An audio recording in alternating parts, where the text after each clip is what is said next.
My name is Wahls. I'm an Iowa State Senator. I've been representing parts of Johnson County. So I went to the University of Iowa, I'm a proud Hawkeye. And when I was at the University of Iowa, I was actually on the Daily Iowans editorial board.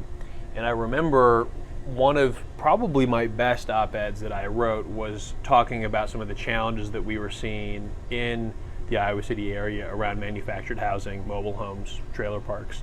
A lot of different words to describe, and there's some subtle differences between different communities depending on a multitude of factors, but there were some big challenges that we were seeing, and a report had just come out documenting some of the specific challenges in our area.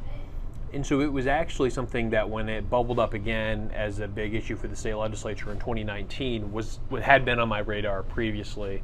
And housing is just an issue that, it affects everybody, right? Life starts at home. And so when you think about whether you own your own home, whether you're in a trailer park, whether you're in an apartment in a multifamily housing kind of complex, everybody has a connection to housing in some way or another. And so that was something that when it did bubble up, and it bubbled up in a really big way, I had a little bit of experience with, but I knew that there was a lot more to learn and to work on. In 2019, you saw these out-of-state groups come into Iowa and start purchasing these communities and jacking up the rent, in some cases as much as 60% from one month to the next with just a few months warning.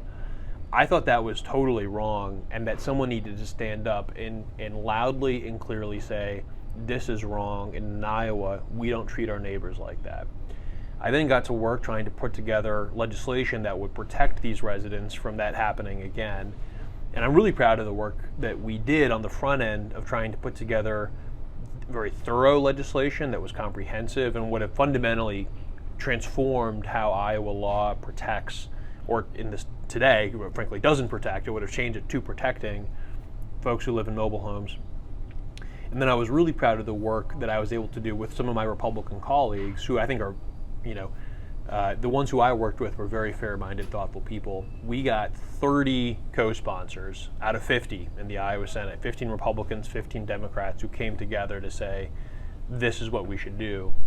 But then the moneyed interests and the special interests were basically able to prevent that legislation from ever seeing the light of day and getting a vote. Something that I hope we'll see be addressed in the future, but I think it's very clear that unfortunately, given the current Republican leadership and the way that they have demonstrated that they prefer the powerful relationship that they have with the manufactured housing owners, lobbyists, that won't be changing anytime soon.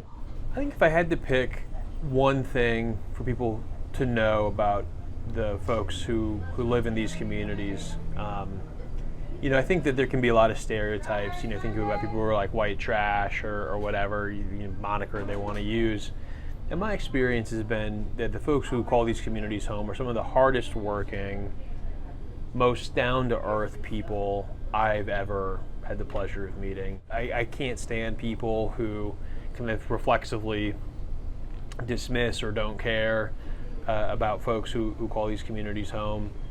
And I wish that they would have the good sense, the decency to care, because I think in a state like Iowa, right, we look out for each other, we fight for each other. It's who we are. We take care of each other. And right now, the people who are currently leading the state aren't doing a good enough job of that.